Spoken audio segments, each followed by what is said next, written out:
It's Sam. I am doing a review on a book and a movie, because I want to, because as a frequent blogger, I not only try to make my own blog posts, but I definitely try to check out the blogs of others. So I have my like favorites list that I check out, of just really cool bloggers that I like, whether it be lifestyle blogging or fashion or literature or um, Christianity, religion, anything like that.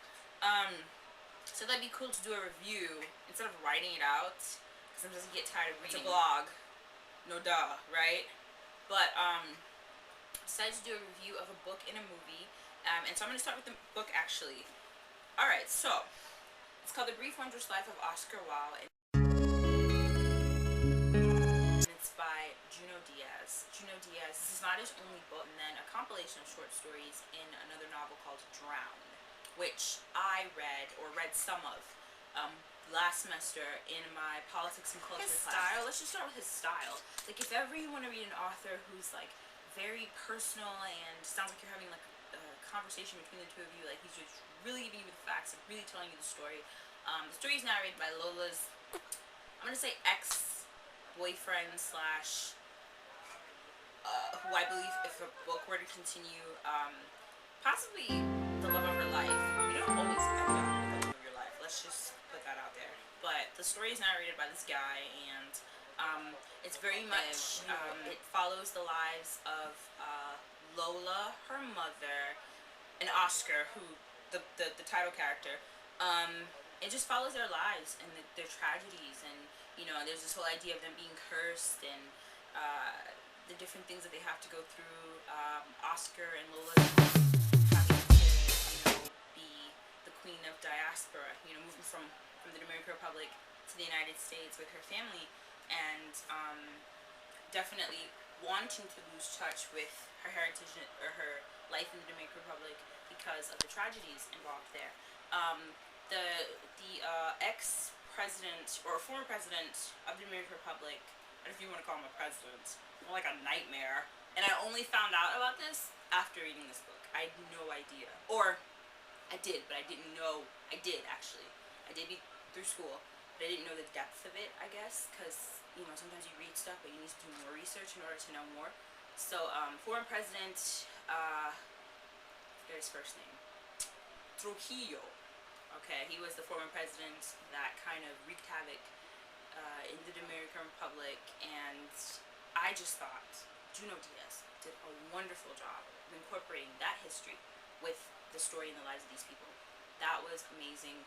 I couldn't have thought about doing that myself. Like, I'm thinking of the tragedies of this day, the war in Iraq, Afghanistan, stuff going on in the Congo region, Eastern Congo region, and I'm thinking, is it possible to really create a story with likable characters, believable characters, whose lives you want to follow and see why they are the way they are, and incorporate the history?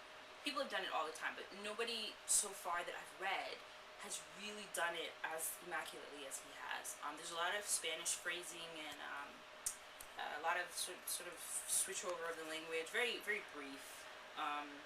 But you get the gist of it either way. Just, if you use the context clues and if you're really into the book, you definitely check this out. His book, this one and then Drown, are actually on the reading list for both Borders and Barnes & Noble. They're on the summer reading list of both those, along with like great classics, or what people like to think are great classics.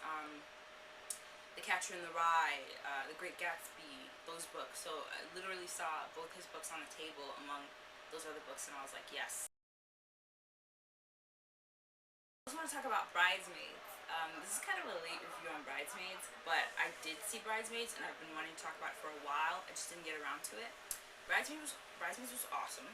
Bridesmaids features Kristen Wiig and Maya Rudolph. Plot is basically that Maya's getting married, and there's like the whole, the bridal showering and the bridal events that happen pre-marriage, pre-ceremony and stuff. So, Maya Rudolph's character and Kristen Wiig's character are like best friends from childhood, and they're like really cool with each other. Then there's a new one. This new woman, she kind of moves in on them, tries to steal Maya Rudolph's character. That lady from I believe she was in Troy. And then she was in this horror film that kind of just And then came she out. was in Get Him to the Greek, because I saw Get Him to the Greek the other day, and I remember her being in it, and she was great in that. That was a vile movie, by the way, but not gonna talk about that. So for Bridesmaids, she was in there, and I thought she was really great there. She was the foil of Kristen Wiig's character, and she was just a mean girl, you know, always like wanting to do everything for Maya Rudolph's character. Like if she was the bona fide friend, but she's not, so it's like weird. There's just like friends clashing, and lots of comedy in between. There's some really intense scenes.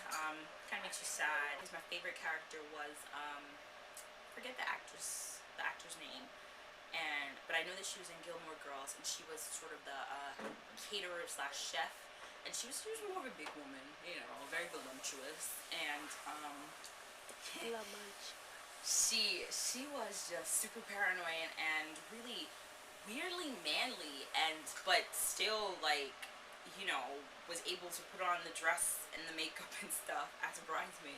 And I just thought that she was really hilarious. It was my favorite character. Take care. I want you all to have like a good summer, not a great summer, because then you don't want it to end. Then you end up getting depressed when it ends, and you start off the new school year with like depression. So just have a good summer, but not a great one. And shouts to my camera lady. She's behind the camera. If you've experienced a slight seizure due to the movement of the camera, I apologize in advance, and I want to say that maybe you shouldn't be playing too many video games anyway. But thank you very much for filming. She made me do this, by the way. Behinds and that sounds funny. Behind. Thank you, Rihanna. Bye.